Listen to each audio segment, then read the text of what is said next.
Hello, everybody, and welcome to another interview by myself, Jamie Theodosi. Today, I'm joined by Fabian Edwards, who fights for the Bellator Middleweight title next weekend against Johnny Eblen. Fabian, how are you doing, mate? I'm doing good. I'm doing good. I'm in a happy place. So yeah, that's the main thing. Yeah, of course. We are just a week out now from what is the biggest fight of your career thus far. How are you Yeah. feeling ahead of fight week in terms of how the preparation's gone and that sort of thing? Preparation been good. It's been a hard but a smart camp. A lot of work's been done, a lot of fine details been done for this camp. So yeah, it's been a good feel, a really good feel. Yeah, definitely. Um, Obviously, your last few fights have been outside of the UK, and you have fought in Dublin a few times in your career, with Yeah. Bama and that sort of thing. How excited are you to get out in front of the Irish crowd again? Yeah, I can't wait. I really can't wait. Like the Irish crowd, the energy. I've been there for the last couple of Bellator shows, and the energy that the Irish crowd give is just crazy. So if I can get even half of that energy, I'll be happy with it. Yeah, of course. How would you compare them to the English fans? Would you say they're kind of on par or better? Um, I say the bad. I say the bad. I think just love fighting. You know what I mean? So a guy could walk out like 1-0 at 1-0 pro, and the crowd would go crazy for him. You know what I mean? So I Yeah. love to see that support. Yeah. And do you feel it's a bit of an advantage for you fighting quite close to home as opposed to Eblen? Obviously, he's got to travel over from America and he's got to kind of adjust to the time difference and that sort of thing. Do you think it's a slight advantage for you fighting this close to home? Yeah, nah, for sure. My coach have said it is like literally fighting at home. Dublin's about what 45 minutes flight, if that. So yeah, it feels good to not have to travel and get used to a different time zone. So yeah. Yeah. And talking about the matchup a bit closer in detail, what Mhm. sort of thing are you expecting from him and the sort of thing that he'll bring? And how well prepared do you feel you are for what he will bring? I feel like he fights how he fights. I mean, his last two fights and his fights before that, he pretty much fights how he fights. A bit of boxing, along with his wrestling. So that's what I look forward to feeling, because I watch him and I think that ain't that good. I mean, like I see loads of holes and I'm thinking, okay, so I can't wait to go out there and feel that. Yeah, of course. And you have recently bought out some Team Edwards t-shirts that says Edwards, and then the war is highlighted in red. Yeah, Is that the sort of fight that you're hoping to bring to Eblen? that is the fight. That is the fight. He's been saying, Fabian likes to be clean and pretty, and at the end of the day, fighting is not about getting hit, but that's what I've prepared myself for. You know what I mean? I prepared myself for a war in there, and I know when I put it on him, he'll be panicking and shooting from my legs, but that's what he does. Yeah, and you've just touched on it there. Obviously, with his when we talked about the matchup a bit closer, the wrestling Yeah. that he brings. I feel as though sometimes English fighters do get slightly underrated when it comes to talking about the wrestling and the wrestling defense. You showed in your fight with Charlie Ward though that you have got a sheer dominance in that area, especially against him. Do you feel as though people overlook that part of your game? Yeah, for sure. Like I must have seen I was tagged in something and he was asking about my wrestling and he was laughing and I thought, yeah, I keep underestimating that part. You know what I mean? Because before you know it, we're in the fight. I've took him down. I'm on his back.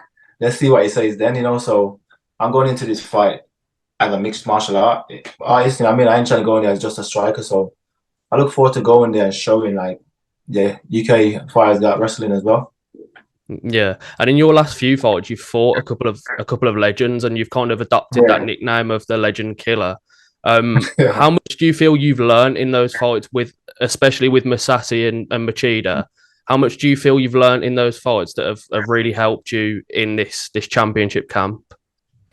I have to feel like it's the preparation. So I used to always try to get ready.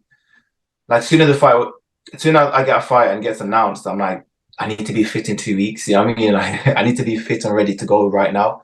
So over the last few fights, I've understood that it's a camp for a reason. You know what I mean? So I've eased my way into the camp. I've made adjustment in camp, and that's what I felt like changing my game.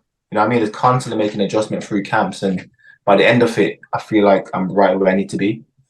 Yeah, and at the moment, there's probably not really many other gyms that are better than what Team Renegade is. Can you try and put into words how much that gym itself has come on these past couple of years and constantly churning out great talent? Can you kind of put into words that development of that gym and how it has felt to be a big part of that? Yeah, I can't really put into words. Obviously, I'm proud of the guys. You know what I mean? Because I've seen a lot of them, and they've seen me, and we've seen each other work day in day out. So to see some of the guys getting the credit now, and even though Neil Brown, you know, he's about to fight for a welterweight title on Cage Warriors. You know, we've got Matty Byfield. I think he's one fight away from a world title, or he's fighting for one next. So yeah, it's crazy because just a little gym from Birmingham, and yeah, we're about to have champions in different organizations across the world. It's crazy. Yeah, and you've just said it there. Obviously, hoping to be a champion in one of the biggest promotions in mixed martial arts. How significant do you think it would be for you and Leon to be champions of the two biggest mixed martial arts promotions? Loads. I just feel like it's about inspiring, right? You know what I mean? It's about once it's all said and done and you hang it up, it's about achieving great things. So to be close to achieving another great thing for the UK MMA, it feels good to be in that part, you know? It's like, yeah, I kind of find it crazy I'm fighting for it, but at the same time, I'm like, I've been putting the work in, you know what I mean? I deserve this spot that I'm in now. Of course. And obviously having Leon next to you and being in your corner, I imagine you've learned a lot from him and his journey and how he became the champion. Yeah. How much have you learned from him as that kind of figure to look up to and take things from his camp that you've implemented into yours? Loads, you know, because like Leon's he's fought some good level grapplers. You know what I mean? He's fought some good guys, and like my strength and conditioning coach says it the best. He's like, there's no one to learn, there's no one better to learn from than your brother. You know what I mean? Not just because he's champ, but just his mindset for the whole MMA, how he looks at it. He sees small details, you know what I mean? So I feel like to have that in your corner and to have him as my brother, I can't beat that. You know what I mean? Yeah. And I know this is a bit of a different one, but there's been a fight recently in the middleweight division, obviously in the UFC, that was quite a big surprise and a shock result. Sean Strickland beating Israel Adesanya. What were your thoughts on that if you watched that fight? And do you see this fight with Eblen as what will be dictating the best middleweight in the world? I do. I really do. You know, I've always said I would like to fight any of those guys. You know what I mean? Just because I'm a competitive person, you know what I mean? So I'll always like the chance to fight them guys. So watching that fight and seeing it, I thought, yeah, I thought our fight next week, that's for the best middleweight. Not that fight. You know what I mean? Like watching the fight, I thought the fight next week in Dublin, that's for the best middleweight in the world. Yeah. And you've had a few grudge matches in your career. I mean, the Mike Shipman one is the one that comes to mind. That rivalry with him. Do you see this as a real grudge match, and are you seeing that as an advantage that you've got, the fact that you've been in these sorts of matchups before? Yeah, you know, because I know how to handle it. You know what I mean? I know how to handle it because when you're on the night and someone's giving it loads and the emotion can take over, it does play a part. You know what I mean? So I know I can keep my emotions in check and use it for like the right reason. Yeah. And then just to finish off my interviews, I like to do a little segment called Split Decisions. Do you know Hot Ones? The wing show. Oh yeah. It's a bit like that, but without the chicken wings, obviously. So they are just quick fire questions, just answer them as you hear them, and yeah, we'll get it going. Yeah. Right. So the first one is, if you could change or add one rule in MMA, what would it be? Soccer kick.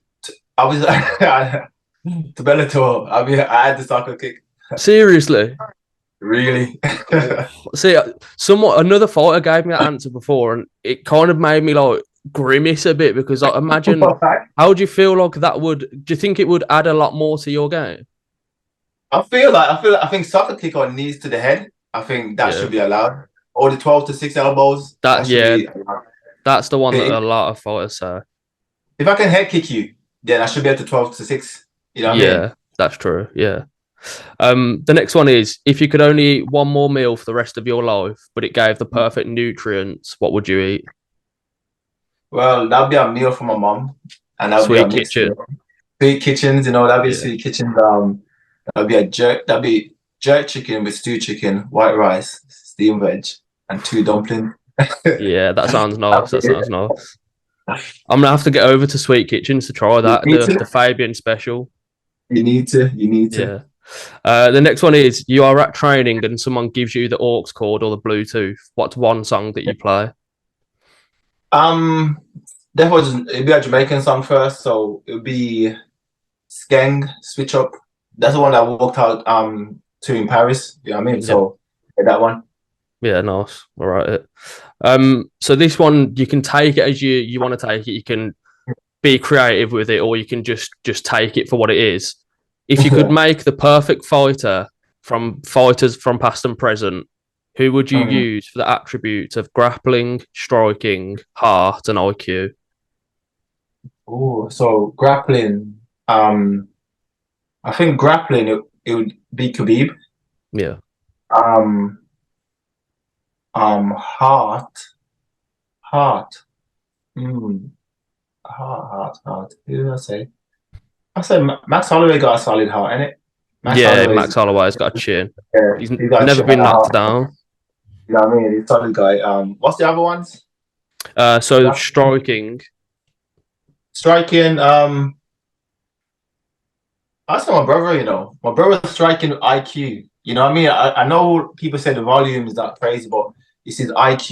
You know what I mean? It's different when you're in there outside sparring. You know what I mean? So, but when you're in there, it's different. You know what I mean? yeah, of course.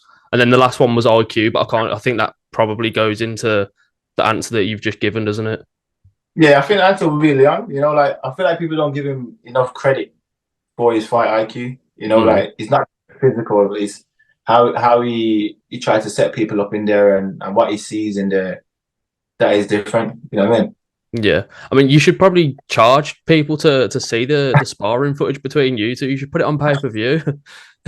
Nah, I know. It's fine. Where is it? It's fine like Wednesday as well. So that was a good. Obviously, everyone in the gym like enjoys it and watch it. You know what I mean? I bet they're all gathered around watching it like it's a fight night. Yeah, everyone's around watching.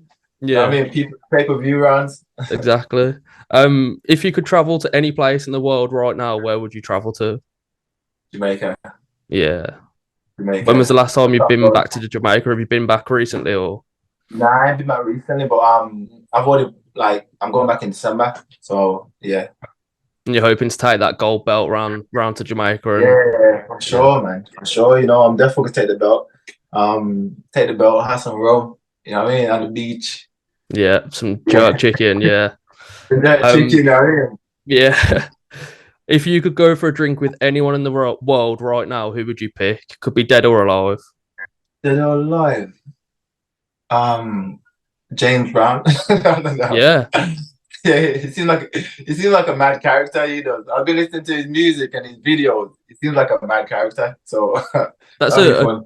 that's a good answer, one that I've not heard, to be fair. One that I Yeah. wasn't quite expecting. But yeah. And then the last one is how does your fight with Johnny Eblen go down next week?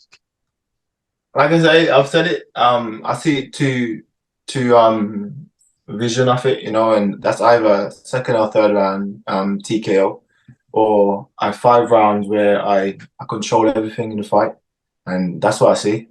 Yeah. Perfect. Yeah. And then if there's anything you want to add at the end of the interview, the floor is yours, mate. Just want to say a massive thanks to everyone that support me. My sponsor Montrex, Mob Fresh, the team Renegade, all the coaches that's been working with me, and yeah, it's been years and years of graft, and it feels good to be that one step away from achieving a goal of ours. I can't say mine because it's ours, you know what I mean? So yeah, just respect to everyone that's been following. And go and get your Team Edwards t-shirts from the shop. The link in your Instagram bio. There you go. It's in the bio. The war t-shirt. I'll be going out there looking to, like I say, if it gets to that stage where it is a war, I'll be willing to stay in the pocket and bite down and and really earn what I feel like I deserve, you know. I mean, it sounds very good to me, and I can't wait for the fight next Saturday. So yeah, everyone tune into that fight because it will be a banger. Thank you.